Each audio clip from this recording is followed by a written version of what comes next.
वल्क़लमि वमा यस्तूरून। नाज़रीन अस्सलामु अलैकुम वरहमतुल्लाहि वबरकातुहू। सीधी बात की ताज़ा तरीन खबरों में आपका इस्तकबाल है। आइए सबसे पहले आज की सुर्खियों पर नजर करते हैं। स्वामी अग्निवेश पर हमला बुज़दिलाना हरकत और काबिल मजम्मत, गुलजार आज़मी का बयान। फिरका परस्त बीजेपी अपने औकात दिखाने लगी। जम्मू कश्मीर में तैनात एक और फौजी ने सर्विस राइफल से खुद को गोली मारकर की खुदकुशी। राहुल गांधी ने वजीर आजम को लिखा खत, मानसून सेशन में खवातीन रिजर्वेशन बिल को पास किया जाए। ऑपरेशन पार्किंग मनी, आईटी छापामारी में मिला 90 किलो सोना, कार में मिले 100 करोड़ नकदी। राहुल गांधी को गैर मुल्की बताने वाले लीडर को मायावती ने पार्टी से किया बाहर।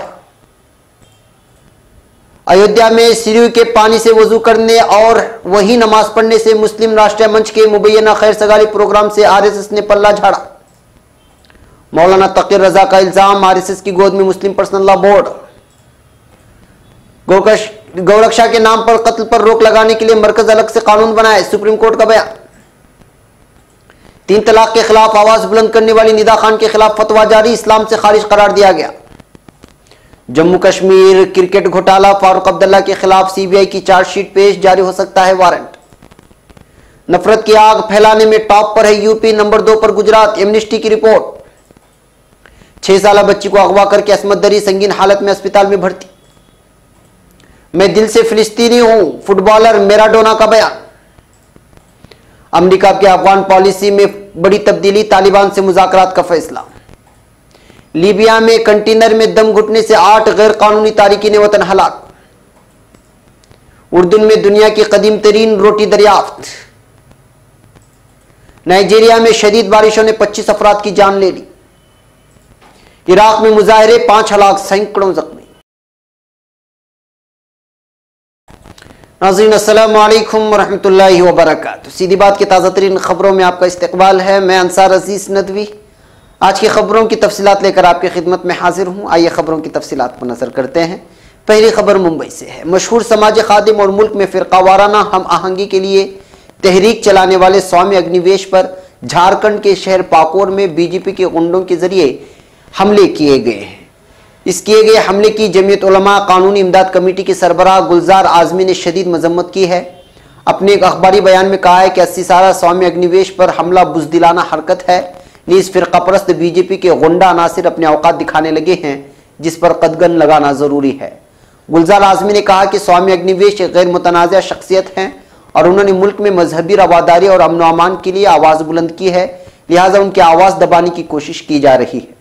गुलजार आज़मी ने कहा कि सदर जमीयत उलमा हिंद मौलाना सैयद अरशद मदनी की जानिब से चलाई जाने वाली कौमी यकजहती कॉन्फ्रेंसों में स्वामी अग्निवेश न सिर्फ शिरकत करते रहे हैं, बल्कि उन्होंने मुल्क में बढ़ती अदम रवादारी पर आवाज़ भी बुलंद की है। गुलजार आज़मी ने बीजेपी के गुंडा नासिर के खिलाफ सख्त से सख्त दफात के तहत मुकदमा कायम किए जाने का मुतालबा किया है। नीज़ उन्होंने हुकूमत और पुलिस महकमे से उन्हें माकूल सिक्योरिटी फराहम किए जाने की दरख्वास्त की है, क्योंकि जिस तरह से मुल्क में हालात बन रहे हैं, इससे अक़लियतों के हक में आवाज़ बुलंद करने वालों की आवाज़ को दबाने की कोशिश की जा रही है, जिसका सबूत स्वामी अग्निवेश जैसे समाजी खादिम पर हमला है। अब खबर जम्मू से। जम्मू कश्मीर के सरमाई दाल हुकूमत जम्मू में लाइन ऑफ कंट्रोल यानी LOC के अखनूर सेक्टर में गुज़िश्ता शाम एक फौजी एहलकार ने मुबैना तौर पर अपने कैंप में अपनी सर्विस राइफल से खुद पर गोली चलाकर खुदकशी कर ली है। सरकारी ज़राए ने बताया कि LOC के अखनूर सेक्टर के खोर इलाके में वाक़े हमीरपुर नवान मिलिट्री ग्रेसन में तैनात राइफलमैन 28 साल रणबीर सिंह ने मुबैना तौर पर गुज़िश्ता शाम दौरान ड्यूटी अपनी सर्विस राइफल से खुद पर गोली चलाई। उन्होंने बताया कि मज़कूरा फौजी जिसने अपनी पेशानी पर गोली चलाई थी कि मौके पर ही मौत वाक़ हो गई। अब खबर नई दिल्ली से। कांग्रेस सदर राहुल गांधी ने आज वजीर आजम नरेंद्र मोदी से दरख्वास्त की है कि 18 जुलाई से शुरू हो रहे पार्लियामेंट के मानसून सेशन में खवातीन रिजर्वेशन बिल को पास कराएं। राहुल गांधी ने वजीर आजम को खत लिखकर कहा है कि मैं आपसे गुजारिश करता हूं कि आप पार्लियामेंट के अगले मानसून सेशन में खवातीन रिजर्वेशन बिल नाफिज कराने में मदद करें। उन्होंने मजीद कहा कि बीजेपी और मुआविन पार्टियों के पास लोकसभा में अक्सरियत है, ऐसे में इस तारीखी बिल को पास कराने के लिए आपकी मदद की जरूरत है। अब खबर चेन्नई से। इनकम टैक्स डिपार्टमेंट ने पीर को चेन्नई में एक छापे में 100 करोड़ रुपए नकदी और 90 किलो सोना बरामद किया है। ये छापामारी चेन्नई में सड़क ठेकेदार नागराजन सेदुराई की कंपनी EKG ग्रुप के दफ्तरों पर मारी गई थी। इनकम टैक्स डिपार्टमेंट ने पीर की सुबह 6:30 बजे ऑपरेशन पार्किंग मनी नाम से ऑपरेशन शुरू किया। उसके बाद तमिलनाडु में 22 अलग अलग मकामात पर छापे मारे गए। नागराजन के CME पलानी स्वामी समेत AIADM के कई लीडरों से करीबी ताल्लुक हैं। छापामारी से जुड़े एक अफसर ने बताया कि करीब 100 करोड़ की नकदी बरामद हुई है, जिसका कोई रिकॉर्ड नहीं है। छापामारी अभी भी जारी है। यह ऑपरेशन इनकम टैक्स डिपार्टमेंट की चेन्नई जांच टीम चला रही है। अफसर ने बताया कि नकदी ट्रोल बैग में भरकर पार्किंग में रखी कारों में रखे गए थे। अफसरान ने बताया कि सिर्फ 22 ठिकानों पर छापे मारे गए हैं। इनमें से 17 चेन्नई, 4 अरुपकोटाई और एक वेलूर के कटपाड़ी में है। जांच मंगल को भी जारी रहने का इम्कान है। अब खबर लखनऊ से। बहुजन समाज पार्टी की कौमी सदर मायावती ने पार्टी के कौमी कोऑर्डिनेटर जयप्रकाश सिंह को मुअत्तल कर दिया है। मायावती ने कहा कि मुझे इत्तला मिली कि पीर को लखनऊ में हुए कारकुनान इजलास में जयप्रकाश सिंह ने पार्टी के नजरिए के खिलाफ तकरीर की और अपोजिशन जमातों के सीनियर लीडरों के खिलाफ जाती तबसरा किया। मायावती ने वाजे किया कि जयप्रकाश सिंह की जाती राय है, BSP का इससे कोई लेना देना नहीं है। मायावती ने कहा कि इस वजह से जयप्रकाश सिंह को फौरी तौर पर उनके ओहदे से हटा दिया जाता है। लखनऊ वाक़ इंदिरा गांधी फाउंडेशन में मुनक़िदा BSP कारकुनान के इजलास में पार्टी के नेशनल कोऑर्डिनेटर जयप्रकाश सिंह और वीर सिंह ने राहुल गांधी पर तबसरा किया था। इस दौरान उन्होंने कहा था कि राहुल गांधी की मां सोनिया गांधी गैर मुल्की नजाद हैं, लिहाजा राहुल गांधी कभी भी मुल्क के वजीर आजम नहीं बन सकते हैं। अब खबर अयोध्या से। खैर सगाली की कोई मुहिम शुरू करने या उससे जुड़ने की राष्ट्रीय स्वयंसेवक संघ की कोई तारीख है, ना ही मश्क। इसलिए अपनी सियासी फ्रंट भारतीय जनता पार्टी के इख्तिदार और सियासत की मजबूरियों के ताबे होकर नई गलत फहमी पैदा करने के लिए दिखावे के तौर पर भी वह ऐसी कोई कवायद शुरू करता है तो उसको अंजाम तक नहीं पहुंचा पाता, उल्टे उसकी जग हंसाई होती है और उसके दाखिली इंतशार हैं कि छुपाने की कोशिश में और बेपर्दा हो जाते हैं। गुज़िश्ता जुमेरात को अयोध्या में अपनी ज़िमनी तंजीम मुस्लिम राष्ट्रीय मंच की ऐसी यह कवायद जब आखिरी लम्हों में उसको खुद पर भारी पड़ती नजर आने लगी तो उसने उसे किनारा कर लेने में ही बेहतर समझा। दरअसल मुस्लिम राष्ट्रीय मंच की अवध अक्काई इधर जोरों शोर से तशहीर कर रही थी कि 12 जुलाई को उसकी सरपरस्ती में कोई 1,500 मुस्लिम धर्मगुरु राम मंदिर तामीर से मुतालिक अपनी कम्युनिटी की हिमायत जताने अयोध्या आएंगे, जहां पाकीज़ा सलीला सरयू के पानी से वजू करके उसके ही किनारे पर नमाज पढ़ेंगे। नमाज के साथ कुरान खानी होगी और मुल्क में अमन चैन और अमन की दुआएं मांगी जाएंगी। ये भी कहा जा रहा था कि इसके प्रोग्राम को उत्तर प्रदेश की योगी आदित्यनाथ हुकूमत की हिमायत हासिल है। ये हिमायत इससे भी जाहिर थी कि संघ के एक रहनुमा के साथ योगी हुकूमत के अक़लियती फलाह व बहबूद वक्फ वज़ीर लक्ष्मी नारायण चौधरी को इस प्रोग्राम का खुसूसी मेहमान बनाया गया था, मगर अब RSS ने इसे अपना पल्ला झाड़ लिया है। खबर नई दिल्ली से। मौलाना तौक़ीर रज़ा ने आज तक से बातचीत में कहा है कि Muslim personal law board BJP और RSS की गोद में बैठ गया है और उसके इशारे पर खेल रहा है। लोकसभा इंतखाबात से पहले हिंदू मुस्लिम को आमने सामने लाने का काम हो रहा है। BJP को फायदा पहुंचाने के लिए शरिया कोर्ट का मुद्दा उठाया गया है। बरेलवी मकतबे फ़िक्र के तौक़ीर रज़ा ने मजीद कहा कि Muslim personal law board pre plan इंतखाबी साल में शरिया कोर्ट की बात कर रहा है, जबकि मजहबी फैसलों के लिए दारुल इफ्ता पहले ही से मौजूद हैं जहां शरई फैसले होते हैं। इसके बावजूद बोर्ड के जरिए शरई अदालतों की बात करने से साफ है कि RSS के इशारों पर सब कुछ हो रहा है। उन्होंने मुस्लिम पर्सनल लॉ बोर्ड पर इल्ज़ाम लगाते हुए कहा कि इतवार को दिल्ली में मीटिंग करके मुल्क में 10 नए शरिया कोर्ट कायम करने का फैसला बोर्ड की जानिब से लिया गया है। इनमें से 6 को जल्दी बनाए जाने के लिए कोर्ट ने काम भी शुरू कर दिया है। इनमें 2 UP, 1 महाराष्ट्र और 2 दूसरी रियासतों में बनाए जाएंगे। मुस्लिम पर्सनल लॉ बोर्ड भी कहीं ना कहीं ये मानता है कि उनके फैसले पर संघ और BJP सियासत करती है।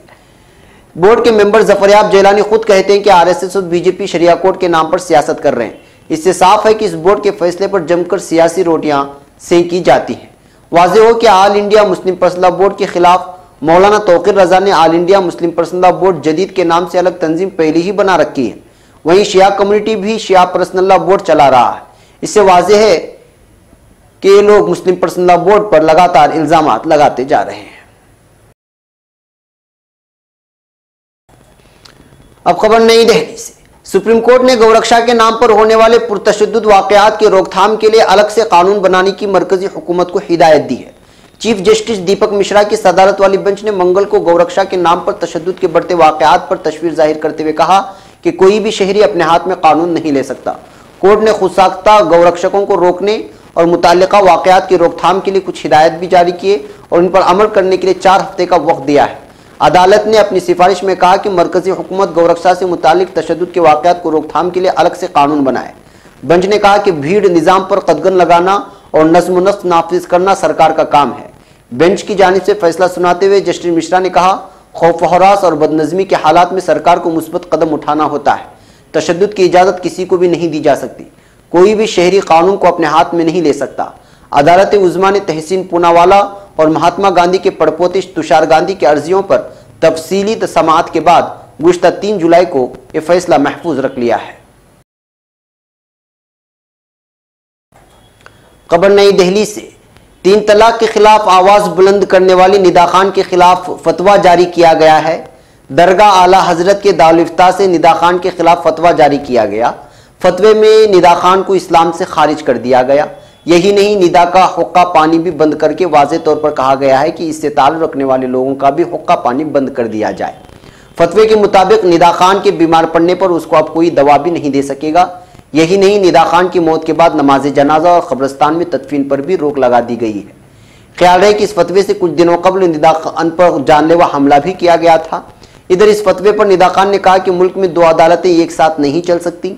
निदा खान ने मजीद कहा, दरअसल ये लोग अपनी सियासत चमका रहे हैं। उन लोगों ने हलाला के खिलाफ अर्जी गुजार के खिलाफ तो आज तक कोई फतवा जारी नहीं किया। निदा ने कहा कि मुझे इस्लाम से खारिज करने वाले ये लोग कौन होते हैं। हिंदुस्तान एक जमहूरी मुल्क है, यहाँ 2 अदालतें एक साथ नहीं चल सकती। अब खबर जम्मू कश्मीर से, साल 2012 में जम्मू कश्मीर क्रिकेट एसोसिएशन में भी 113 करोड़ रुपए के घोटाला केस में पीर को सीबीआई की जानिब से चीफ जुडिशनल मजिस्ट्रेट के सामने चार्जशीट फाइल की गई है। इस चार्जशीट में सीबीआई ने साबिक वज़ीर आला फारूक अब्दुल्ला का नाम भी शामिल किया है।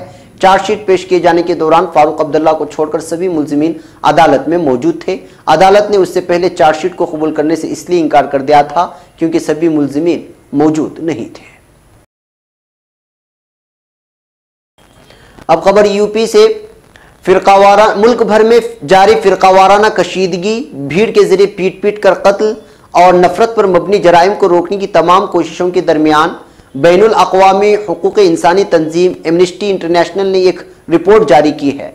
रिपोर्ट के मुताबिक यूपी को नफरत की आग फैलाने में नंबर 1 बताया गया है, जबकि गुजरात दूसरे नंबर पर है। एमनेस्टी इंटरनेशनल की रिपोर्ट के मुताबिक हिंदुस्तान में साल 2018 के पहले 6 महीनों में 100 नफरत पर मबनी जराइम दर्ज किए गए। इसमें ज्यादातर शिकार दलित, कबाइली और मजहबी तौर पर अक़लियती ग्रुप के लोग और ट्रांसजेंडर बने हैं। एमनेस्टी इंटरनेशनल की रिपोर्ट के मुताबिक हेट क्राइम में अब तक कुल 18 वाक़यात के साथ यूपी टॉप पर है। उसके बाद 13 वाक़यात के साथ गुजरात दूसरे नंबर पर, 8 वाक़यात के साथ राजस्थान तीसरे नंबर पर है। वहीं नफरत की आग फैलाने के 7 वाक़यात के साथ तमिलनाडु और बिहार मुश्तरिका तौर पर चौथे नंबर पर है। एक रिपोर्ट के मुताबिक 2018 के पहले 6 माह के दौरान नफरत पर मबनी जराइम के कुल 67 मामलात महरूम समाज और अक़लियतों के खिलाफ 22 मामलात दर्ज हुए हैं। इनमें से ज्यादातर मामलात गाय और गैरत के नाम पर कत्ल से मुताल्लिक हैं। उत्तर प्रदेश में भी सबसे ज्यादा मामले मगरिबी यूपी में दर्ज किए गए हैं। खबर दिल्ली से, दिल्ली खवातीन कमीशन की सदर स्वाति मालीवाल आज अस्पताल में 6 साला अस्मत दरी की शिकार बच्ची से मिली। बच्ची अभी एक सरकारी अस्पताल के आईसीयू में दाखिल है। 6 साला बच्ची को 14 जुलाई को मुबैना तौर से एक मुखन्नस ने उस वक्त अगवा कर लिया जब वो काली मंदिर और मंटू रोड के पास खेल रही थी। बच्ची का खानदान काली मंदिर के पास फुटपाथ पर रहता है। जब बच्ची नहीं मिली तो उसके वालिदैन ने शोर मचाया और उसके गायब हो जाने की रिपोर्ट दर्ज कराई। बच्ची को ढूंढने के लिए कई घंटों जद्दोजहद की गई और रात में तकरीबन 11:30 बजे बच्ची खून में लथपथ मिली। काबिल जिक्र है कि बच्ची शदीद तौर पर जख्मी थी और उसकी हालत भी खराब थी। फिर उसे अस्पताल में दाखिल कराया गया जहां उसका इलाज चल रहा है। बच्ची का ऑपरेशन किया गया जो कि 4 घंटे तक चला। बच्ची की हालत अभी भी नाजुक बनी हुई है क्योंकि उसके अंदरूनी आज़ा में चोट लगी है। बच्ची को ठीक होने में अभी काफ़ी वक्त लगेगा। वाज़ेह हो कि बच्ची के वालिदैन बहुत गरीब हैं। बच्ची के वालिद रिक्शा चलाते हैं और उसकी वालिदा भीख मांगती है। अब खबर अर्जेंटाइन से, अर्जेंटाइन के अफसानवी फुटबॉलर डिएगो मैराडोना ने रूस की मेज़बानी में मुनक़िदा 2018 आलमी फुटबॉल कप के फाइनल मैच को देखने के लिए जमा रहनुमाओं से फ़िलिस्तीन के सदर मोहम्मद अब्बास के साथ मुलाकात की।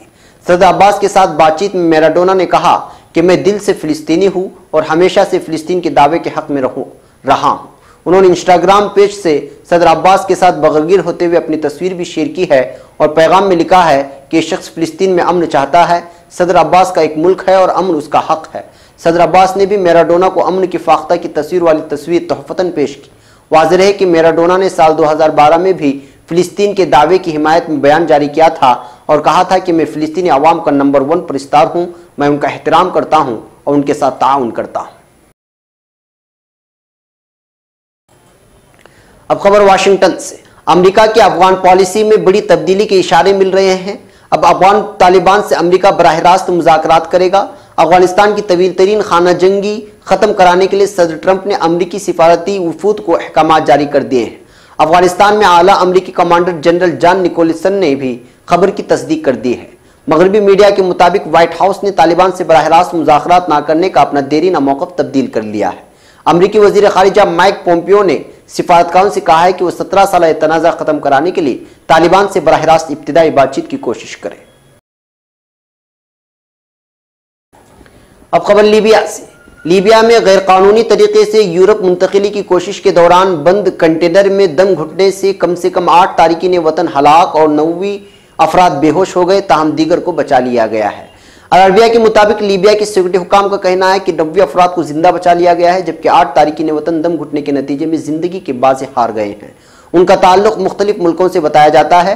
लीबिया के जावरा शहर के डायरेक्टोरेट सिक्योरिटी की तरफ से सोमवार को जारी एक बयान में बताया गया है कि पुलिस ने एक बड़े कंटेनर की तलाशी ली जिसमें 100 गैर कानूनी तारिकीन वतन ठूंसे हुए थे। कंटेनर में डीजल के कई गैलन भी रखे गए थे।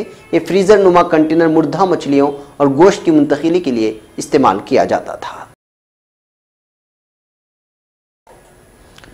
अब खबर उर्दून से। उर्दून के शिमाली मशरिक में एक रोटी की बाक़ियात मंजर आम पर आई है जिसको 14,500 बरस पहले पत्थर के एक तंदूर के अंदर तैयार किया गया था। ये इंकिशाफ मुहक्किकीन के लिए खुशखबरी भी लेकर आया है कि इंसानों ने ज़राअत को दरियाफ्त करने से हज़ारों बरस कबल इस खुराक की तैयारी शुरू कर दी थी। इस दरियाफ्त के हवाले से पीर के रोज़ शाये होने वाली तफसीलात के मुताबिक बहरे रूम के मशरिक में वाक़ इलाके में 2 शिकारियों ने इस अहम दरियाफ्त का इंकिशाफ किया। वाज़ेह है कि ख्याल किया जाता है कि ज़राअत 4000 साल से ज़्यादा अरसे कबल इंसानी सरगर्मी बनी। दरियाफ्त होने वाली रोटी जो गालिबन गैर खमीरी थी उसे हमवार बनाया गया। इस ज़मीनी बीजों मसलन जौ या गंदुम से तैयार की गई थी। ये रोटी जिस ज़माने में तैयार की गई उसे नतूफ़ी तहजीब के नाम से जाना जाता है। इस तहजीब ने अपने पैरोकारों को खाना बदोशी और देही ज़िंदगी के बजाय एक मुस्तहकम तर्ज हयात की जानिब माइल किया था। अब खबर नाइजीरिया से। शिमाली नाइजीरिया में शदीद बारिशों और आंधी के बाइस 25 अफराद हलाक और मुतअद्दिद लापता हो गए हैं। हुक्काम के मुताबिक बारिशों और आंधी का यह सिलसिला कातसीना नामी सूबे में जारी रहा जहां सैलाबी कैफियत पैदा हो गई है। इस तबाही में 25 अफराद और मुतअद्दिद लापता हो गए हैं, जबकि 90 मकानात को शदीद नुकसान भी पहुंचा है और सैकड़ों मवेशी तलफ हो गए हैं। हुक्काम को हलाकतों में इजाफे का खदशा है। आज की आखिरी खबर इराक से है। इराक में बेरोजगारी और बदउनवानी के खिलाफ जारी मुजाहिरों में अब तक 5 अफराद मारे गए हैं। ये मुजाहरे इराकी दारुल हुकूमत और बंदरगाही शहर बसरा के गर्दोनवाह तक फैल चुके हैं। सूबाई और दारुल हुकूमत अम्मारा और मेसान के मुजाहिरों में सैकड़ों अफराद जख्मी भी हो चुके हैं। गुज़िश्ता इतवार को बसरा में भी मुजाहरे के दौरान एक शख्स की हलाकत के बाद एहतिजाज में शिद्दत पैदा हो चुकी है। बगदाद हुकूमत ने मुल्की फौज को चौकस रहने का हुक्म जारी किया है। नाज़रीन, ये थी आज की ताज़ा तरीन खबरें। अगली ताज़ा तरीन खबरों के साथ फिर आपसे मुलाकात होगी। इजाज़त से पहले फिर वही अपील कि आप हमारे चैनल को सब्सक्राइब करना और हमारे वीडियोस को शेयर करना हरगिज़ ना भूलें। हमें यहाँ पर इजाज़त दें। अस्सलामु अलैकुम व रहमतुल्लाहि व बरकातुहू।